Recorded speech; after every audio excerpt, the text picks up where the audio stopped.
bonsoir à toutes et à tous.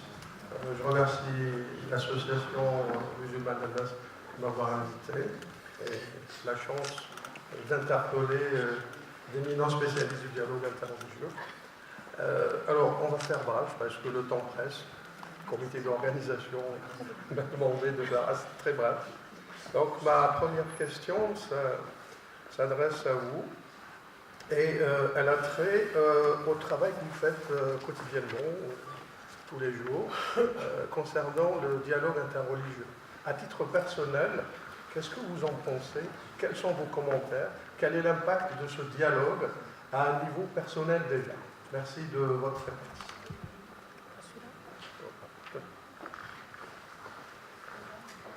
Bonsoir. Eh bien, au niveau personnel, le vivre ensemble, il commence déjà avec les voisins, puisqu'aujourd'hui, dans Annemasse, on a 120 nationalités différentes, donc on a peut-être 120 religions différentes. Donc c'est important de regarder l'autre, comme disait Pierre, en frère. Donc c'est un travail de tous les jours. Donc le vivre ensemble, le dialogue, il n'est pas uniquement religieux, le dialogue, il est humain. Et si on commence par l'humanité, en tant que personne de foi, on tombera automatiquement dans un dialogue interreligieux, interconvictionnel.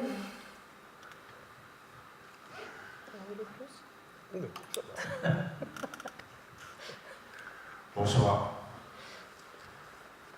Je vais quand même faire une introduction parce que je suis ravi de me retrouver à Annemasse. Après tant et tant d'années, je suis arrivé à Annemasse au début lorsque les musulmans s'organisaient pour avoir un lieu de prière et un lieu d'éducation et de réflexion. Et en suivant cet après-midi toutes les discussions qui ont eu lieu, j'avais l'impression d'être un caméléon sur une couverture écossaise. Donc la couverture est toujours là, les couleurs sont toujours là, et le caméléon est toujours là. Dieu merci. En vérité, j'ai pratiqué le dialogue interreligieux et parfois j'étais presque obligé de me convaincre qu'il fallait le maintenir. Parce que j'avais l'impression que dans ce dialogue-là, on était plus dans une démarche de condescendance que dans une démarche d'évidence. Chacun venait exposer ce que sa religion lui enseignait ou lui dictait pour dire qu'il n'avait rien contre personne. Et que dans la réalité, c'était tout à fait le contraire qui apparaissait dans les relations humaines. Et je me demandais si quelque part, le dialogue interreligieux, parce qu'il s'appelait dialogue interreligieux, n'excluait pas une grande partie des autres. Et qu'il fallait peut-être le renommer autrement. Et c'est la raison pour laquelle, au fond, je suis tout à fait d'accord avec l'idée de l'interconvictionnel, parce que ça donne la possibilité à chacun, même en un individu, de croire en ce qu'il croit, ne serait-ce qu'en lui-même. Et donc c'est important d'être dans un dialogue qui inclut tout le monde. C'est vrai que dans ce que nous enseignent nos religions, elles nous rappellent qu'il faut qu'on soit attentif à l'être humain, à notre semblable. D'ailleurs, c'est un terme qui a complètement disparu du vocabulaire usuel. Nous sommes des semblables. Et c'est sur ce terrain, me semble-t-il, qu'il faudrait qu'on aille à la rencontre de Dieu, puisque nous y croyons. Alors, pour le musulman que je suis, je crois qu'il est important de rappeler à tout un chacun que s'il y a quelqu'un qui peut revendiquer l'unicité, c'est Dieu. En dehors de lui, tout est diversité. Absolument tout. Personne ne peut prétendre à une forme d'unicité comme cela existe malheureusement dans l'expression de certains qui détiennent un certain pouvoir, où finalement ils sont dans une démarche d'un pouvoir politique où ils s'estiment être uniques à apporter des réponses, et dans la religion comme étant les seuls capables de comprendre tout ce qu'il y a à comprendre. Suite à toute cette discussion, et excusez-moi si je prolonge un peu, suite à cette discussion que j'ai suivie, d'abord j'ai été extrêmement heureux de rencontrer parmi les intervenants des gens qui ont pris conscience du travail qu'il faut d'abord faire à l'interne, au niveau du dialogue concernant leur rapport à leur propre religion. réforme, refondation et ainsi de suite, c'est de comprendre les sources qui les inspirent lorsqu'ils se disent croyants, musulmans, chrétiens, juifs ou autres. Donc, ce travail, il est absolument essentiel aujourd'hui pour décloisonner un petit peu, sortir du dogme rigide qui nous enferme et qui fait qu'en définitive, l'autre, n'appartenant pas à notre dogme, est obligatoirement quelqu'un, soit qu'il faut contester, soit qu'il faut rejeter, soit qu'il faut exclure, et ainsi de suite. Donc il est important aujourd'hui pour nous, suite à cette discussion, je me suis dit, comme dit la chanson, ça n'est pas vrai, tout ne va pas très bien, Madame la Marquise. On est loin de cela. Mais il faut que chacun puisse travailler au sein de sa propre croyance et aussi travailler avec les autres dans leurs croyances. Ce n'est qu'à ce moment-là, me semble-t-il, que le dialogue interreligieux peut avoir des bonnes résonances, des bonnes perspectives. Parce que si on est dans le dialogue interreligieux que pour dire que finalement nous sommes tous très bien et que nous sommes capables de nous comprendre, pourquoi la réalité du terrain prouve le contraire? Pourquoi est-ce qu'au fond, ceux qui veulent au fond nous séparer et créer la confusion entre nous usent de beaucoup plus d'énergie et de moyens que nous qui croyons que nous sommes d'abord des êtres humains, notre identité de base, et que toutes les autres identités sont des identités complémentaires, des appartenances complémentaires qui ne font qu'enrichir notre appartenance essentielle, qui est cette appartenance au genre humain. Donc, oui, dialogue interreligieux, mais essayons, après avoir discuté tout ce que nous avons dit et que nous disons depuis des années, essayons de dégager ce que, dans ma tradition, on appelle le juste milieu. Nous devons, ensemble, tout en respectant les identités des uns et des autres, trouver un juste milieu. Et j'espère que ce que nous allons développer ensuite, ça sera cela. Maintenant, l'expérience à Genève, je suis cofondateur de l'appel spirituel de Genève, qui ne parle pas seulement aux religieux, mais qui parle aussi à la société civile, laïque, à tous les responsables, où on a fait un travail qui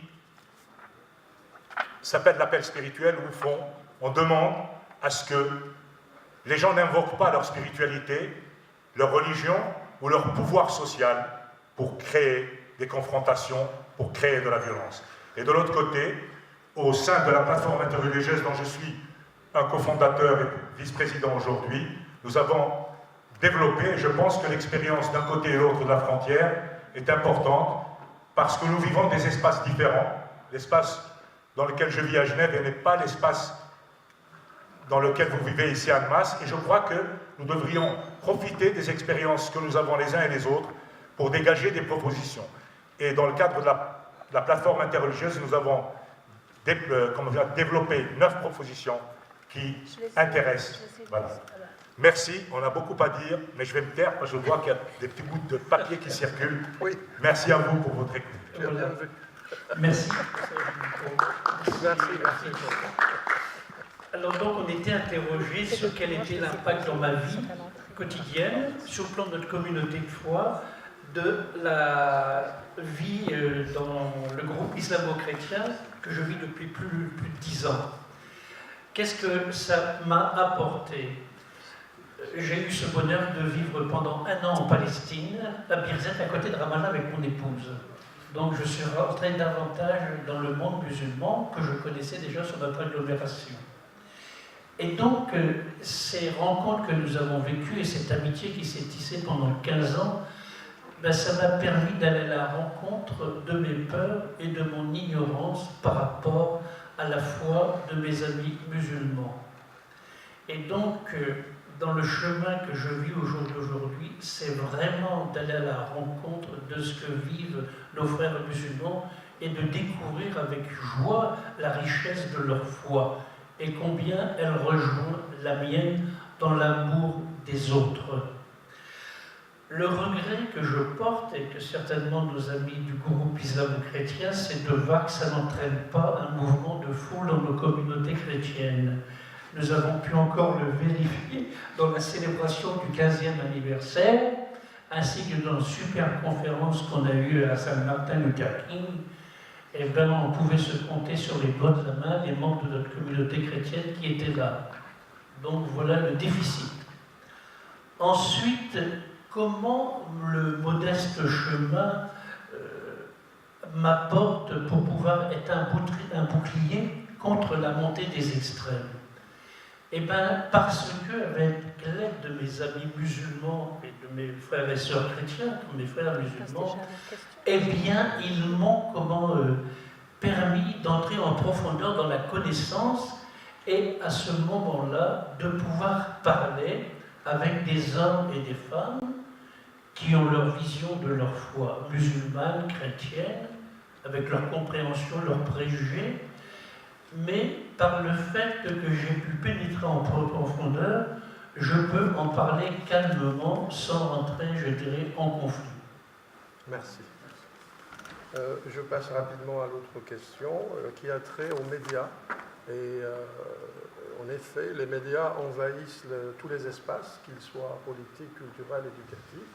Et est-ce que vous ne pensez pas que les médias imposent aux religions un nouveau discours? J'aimerais avoir vos commentaires. Merci.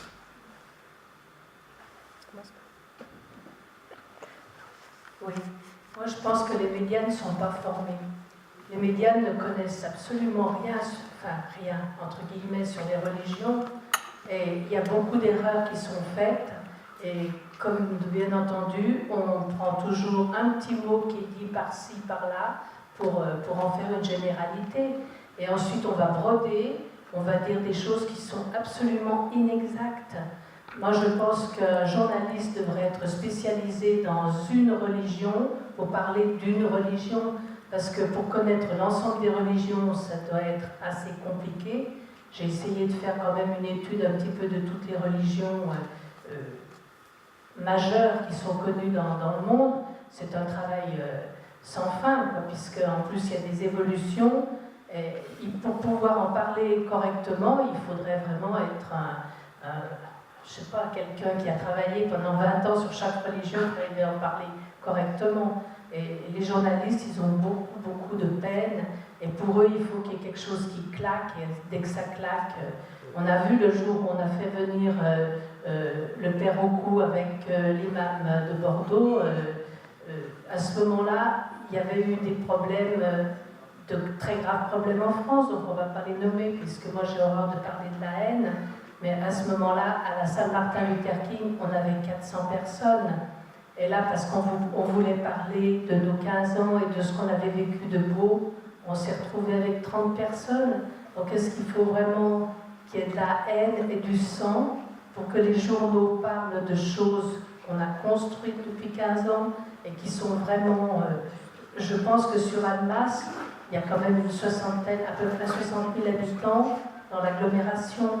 Donc si l'agglomération n'est pas capable d'entendre qu'il y a des gens qui se parlent depuis 15 ans, qui ont appris à se connaître, qui sont devenus amis, alors qu'on ne pensait pas du tout un jour être amis, parce que je me disais, bon, il est tellement différent de moi, comment je pourrais parler avec lui de ci, de ça? Aujourd'hui, on n'a pas de tabou, on peut parler de tout. Il y a des choses qu'on ne comprend pas, des choses que l'autre ne comprend pas, mais on arrive à dialoguer et c'est ça l'important. L'important du dialogue, c'est de se respecter, c'est de comprendre l'autre. Mais le journaliste qui n'a pas fait ce travail, comment il peut comprendre? C'est pas possible. Pour moi, je pense que c'est eux, d'abord, qui doivent apprendre ce qu'est la religion et ce qu'est le dialogue pour pouvoir en parler. Voilà.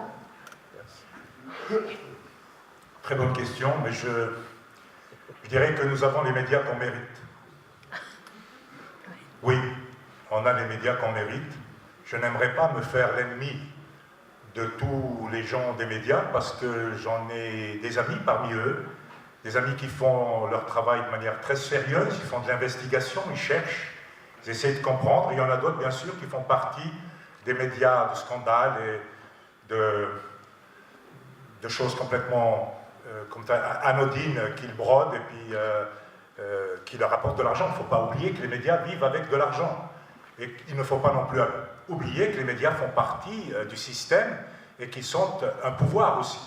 Donc la question n'est pas de leur contester leur pouvoir, c'est de savoir au fond qu'est-ce que nous pouvons faire pour que ces gens des médias puissent trouver des dossiers sur les différents thèmes qui sont les thèmes qui nous concernent et qui apparemment, eux, ne traitent que quand il y a un clash.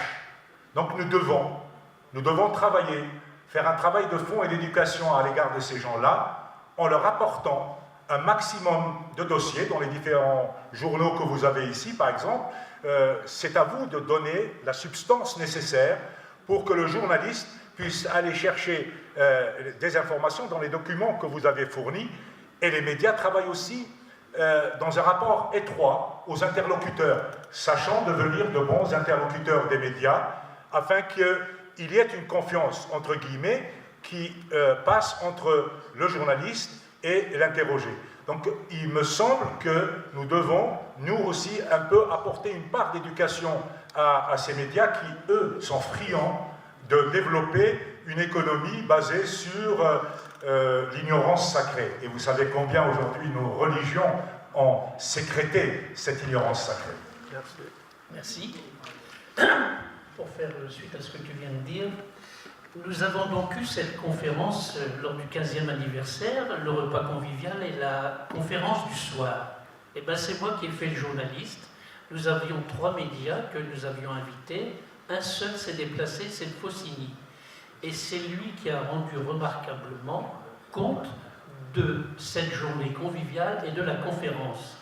Les 2 autres journalistes du Messager et du Dauphiné à qui j'avais envoyé le même compte-rendu, eh ben je leur ai dit, dans le fond, vous avez mis notre information dans la rubrique « chat écrasé ».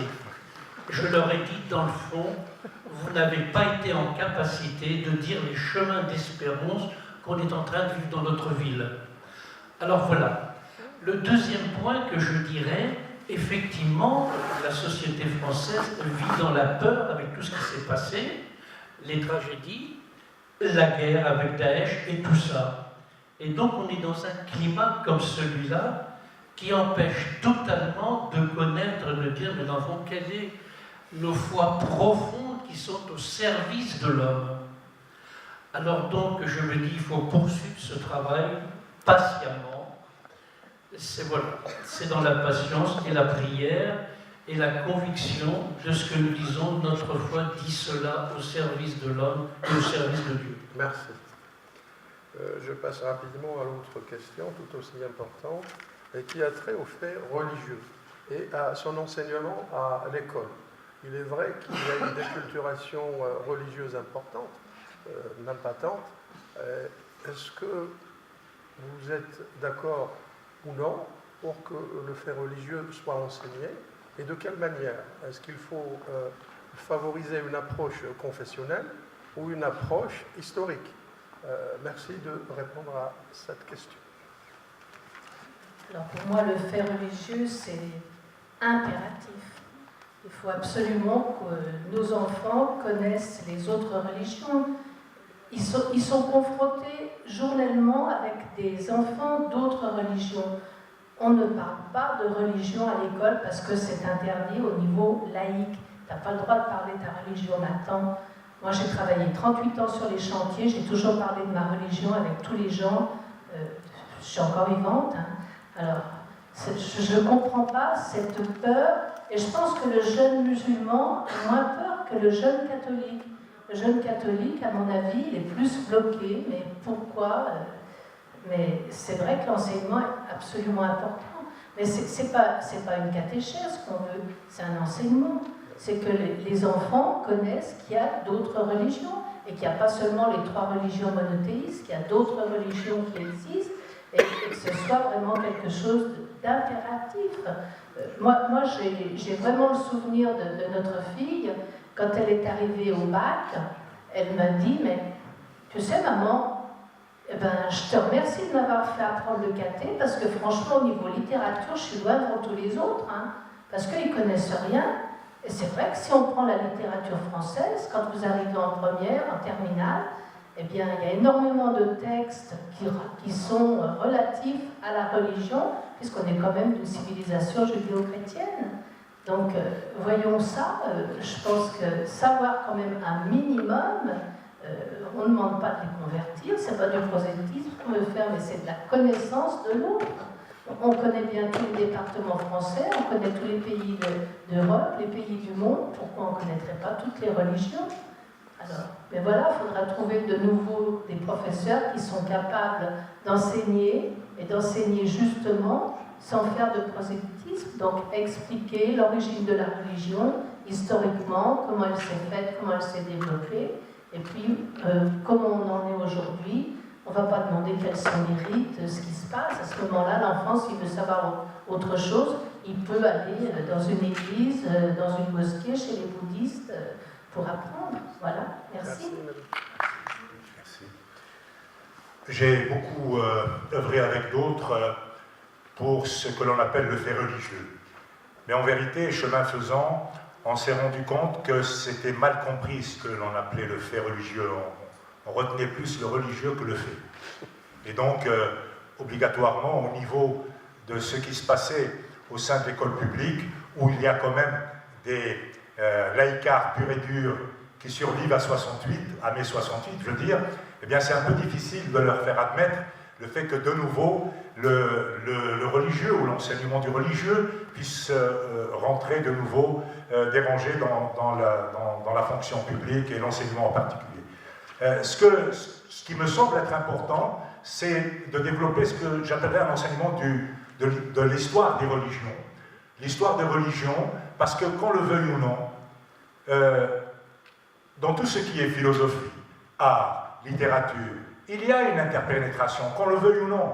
On ne peut pas nier le fait que si l'on parle de l'art, si l'on parle de la culture, on se rend compte quel est le taux d'analphabétisme spirituel ou religieux. Donc il faut le faire. Mais pour le faire, c'est extrêmement délicat et je peux vous parler de cette délicatesse puisque j'ai eu à faire face à une situation où un professeur qui voulait justement enseigner, entre guillemets, le fait religieux et l'histoire des religions, eh bien, parce qu'il n'avait pas de programme préétabli, réfléchi, de manière intelligente et ouverte, eh bien, il s'est trouvé en conflit avec un jeune musulman qui ne comprenait pas et se sentait profondément frustré et falsifié lorsqu'il a entendu le professeur dire certaines choses sur l'islam qui ne correspondaient pas à ce qu'il a entendu de la part de l'imam au sein de sa mosquée. Donc ça n'est pas une chose facile de parler du fait religieux aujourd'hui, comme quand on sait que ce qui a été dit avant, beaucoup de gens s'inscrivent dans la défense de la laïcité pour exclure complètement la dimension religieuse et spirituelle que nous avons droit d'avoir. Je dirais peut-être qu'il faudrait, à l'école, développer une éducation qui tendrait vers ce que j'appellerais une spiritualité universelle. Merci. Merci. Eh bien, pour complémenter ce que vous venez de dire, je vais vous rappeler des choses. Notre République française, à l'époque de Jospin et Mitterrand, avait missionné Régis Debray, qui est un écrivain et un homme politique avec des très grandes responsabilités, de réfléchir justement comment enseigner le fait religieux dans les écoles.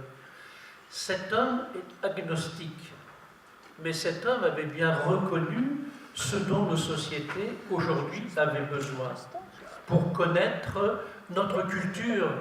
Et dans notre culture, les diverses cultures, il y a le fait religieux. Et cet homme est scandalisé qu'on n'ait pas mis ça en application dans l'éducation nationale. Merci. Alors, dernière question, elle a trait au retour du religieux. C'est ce qu'on entend tous les jours, hein, que le religieux est de retour.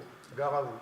Alors, est-ce que c'est le retour politique de la religion qui inquiète, ou est-ce que c'est le recours à la politique pour instrumentaliser le religieux qui est de retour?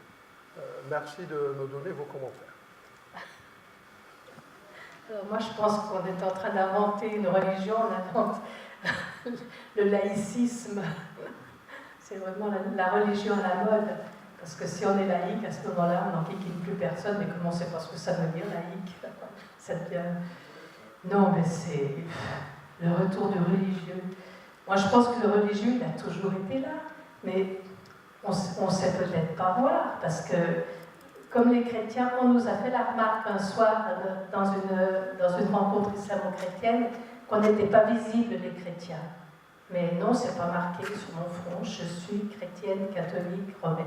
Non, je suis une femme dans la ville et dans la vie, et je suis chrétienne depuis 72 ans.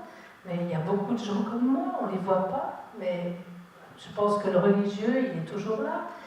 Il n'y a pas moins de fréquentation, on nous dit qu'il n'y a plus de prêtres, mais il y a les prêtres par rapport au nombre de chrétiens, il y a plus... Moi je pense que c'est l'égoïsme aujourd'hui qui rentre, parce que si on est égoïste, on ne va pas regarder l'autre et on ne va pas penser à Dieu. Donc je pense qu'il y a une défection, pas du religieux, mais il y a une défection du regard sur l'autre et puis de vivre sa foi, mais c'est difficile de vivre sa foi vraiment. C'est difficile, on n'a que 10 commandements, nous, hein, on n'a pas 613 comme les Juifs, mais les 10 commandements, si on veut vraiment les appliquer, c'est pas évident. Donc voilà, si on veut être un bon chrétien, si on veut être un bon musulman, ouais, c'est pas facile. Mais je pense que on voit tous les pays qui ont été confrontés à des restrictions, la Chine, le Japon, tous ces pays, les chrétiens, même s'ils n'avaient plus personne, ils sont restés chrétiens. Et aujourd'hui, qu'il y a des libertés qui s'ouvrent dans ces pays, la chrétienté renaît. Donc pourquoi nous, ça sera la même chose? La religion, elle est toujours là. Si on met toujours notre confiance en Dieu, si on croit vraiment, eh bien, je pense que la religion, elle n'est pas... On n'est pas en perte. On n'est pas en perte. Et moi, je crois qu'on le démontre différemment, mais on est toujours bien des croyants, et des croyants, il y en aura toujours, heureusement. Dieu soit loué. Bien, merci. Je crois qu'il faut bien distinguer la religion du religieux. On ne peut pas incriminer la religion ou Dieu de tous les désordres et de tous les travers de l'humain, et ça a été dit merveilleusement tout à l'heure dans les différentes interprétations, dans les différentes participations.